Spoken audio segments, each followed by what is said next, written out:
Okay, if you look down in there, there's a hole. If you look, there's a notch to the right of that, right there. Yeah.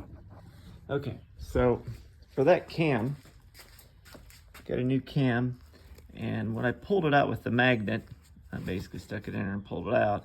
Didn't realize it had a notch, and so there is a direction, and that's the way it goes. So I'm pre-oiling it. It's already got oil in it, but just go ahead and put a little bit on it before I get started, and then I'll definitely clean off that surface before we put on the outer surface, before we make up the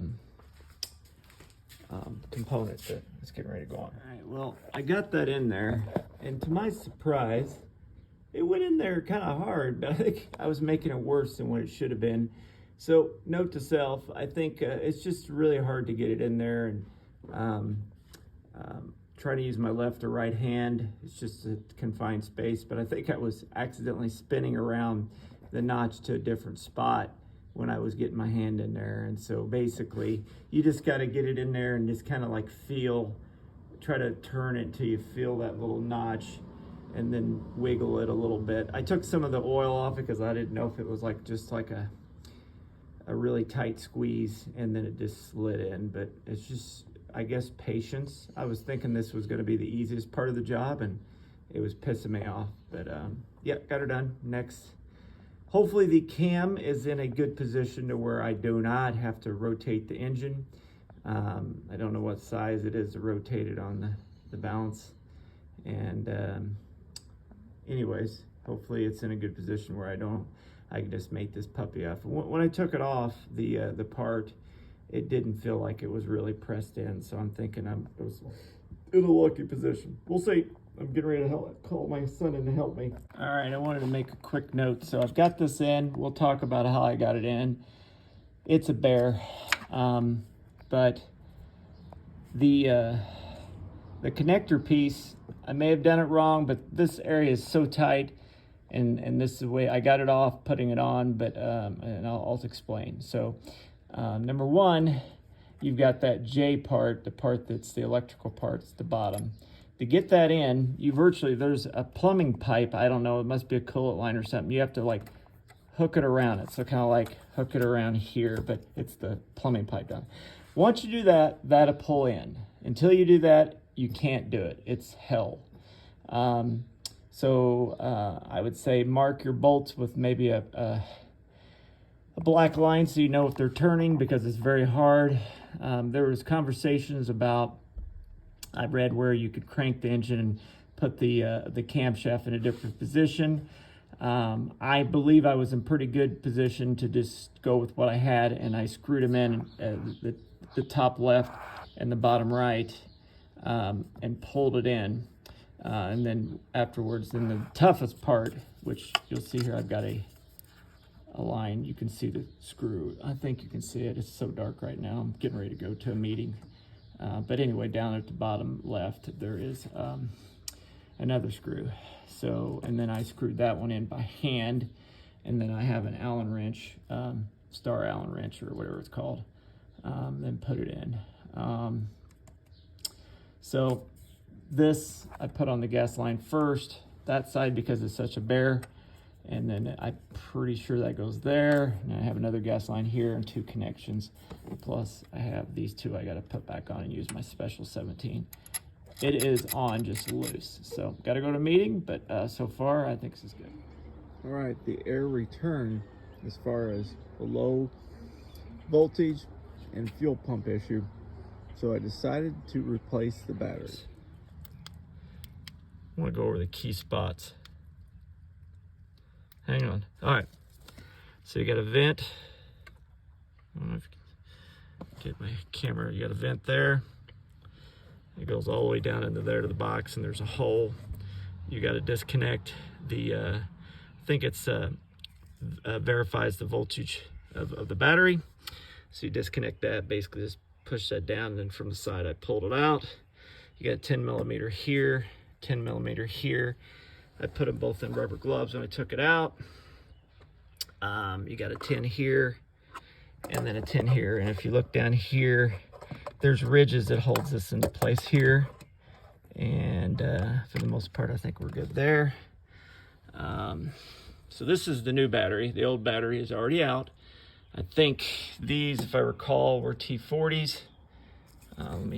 Excuse me, triple square T40. Pretty sure that's what I got. I usually don't use an electric drill, but, excuse me, it's triple square 10. Forgive me. And I think this vent here that I had to remove to get this carpet back here, I think it was a T25. So anyways, I'll do another video on how to get the brackets. There's 4 brackets, 1, 2, 3, 4. So again, 1, 2, 3, 4 that hold that in place. I'll talk about that real quick, but I'm pretty happy. It went in fairly simple. I'm not really working too hard, just kind of watching TV out here in the garage and just taking it easy. Okay, removal of this, pretty simple. Let me see if I get a better light on it.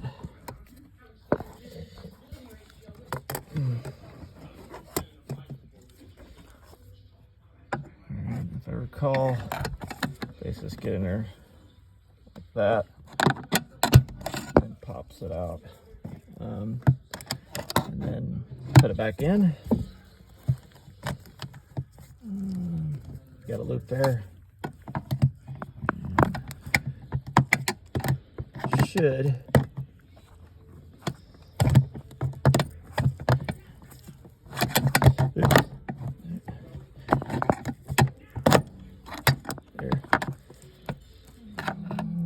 back in. All right, hopefully you can see that. It's hard to maneuver. It looks like everything's back in place. Now I just need to lay the carpet down. And there we go. Finish up a little bit of the other stuff, but like I said, that was still not cut. Had to do a slight cut right there. And then I'll bring back this carpet down underneath this vent, and to put the T25 back on. We're done. Ready to lay the seat back down and make it look pretty. Of course, you probably want to vacuum too. Cheers. All right, battery placed. Surprise, the radio channel's kept. I did not hook anything up. That's nice. Here, 12.2.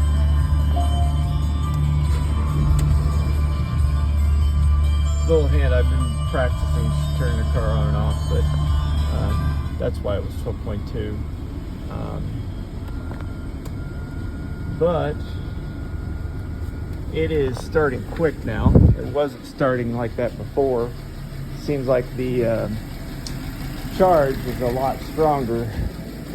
Even though it's 12, it must have a lot more current.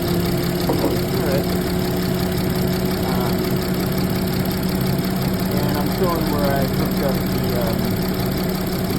fuel pressure machine. Good. Release.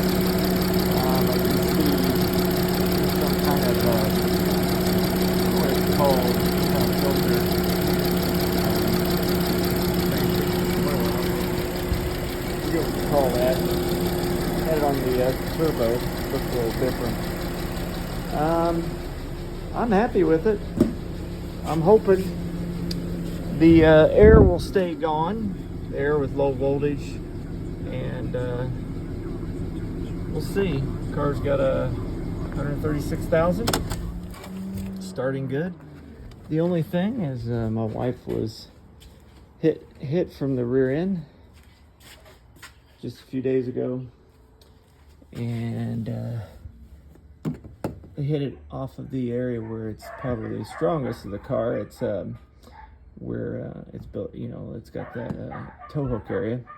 So I'm guessing they won't repair the bumper. They'll replace it, that cap, replace that. I'm guessing this is something stupid like $500, maybe $2,000 pre-painted. If not pre-painted, another 500, so 25, $3,000. So we'll see. $3,000, you guys think? I mean, if I was doing it myself, as far as either painting it myself or have somebody else do it, and just repair the bumper. I mean, I think maybe a couple $100 in materials, and then find a used $150 muffler piece. So maybe we'll see. If so, everything I've replaced: the fuel pump inside, the pump on the outside, the high pressure pump. If that doesn't work, plus the battery, the only thing that can be left is this back area. There is an injector modular, and I can only think that maybe with the car fighting itself with the gas problems, maybe that it overheated the module and it needs to be replaced. I don't know. I'm thinking this might do it. I mean, it's starting like bam. So did I replace a bunch of components that didn't need to be and just replace the battery? The car's got 136,000. So I don't think so. I've read a lot with the Macans where the high pressure fuel pump goes out. This one, over 100,000 miles. So I just think I got a more solid car for my wife now. Less concerns. Oil's changed. I think the only little things I need to do now is bleed the brakes, put new fluid in, bleed the transmission fluid, and then do the steering as well. And this should be a good car for another 100,000. So here we go, 2011. I'm thinking we're good here. We'll see what happens. Take her for a test drive here soon. As always, please subscribe.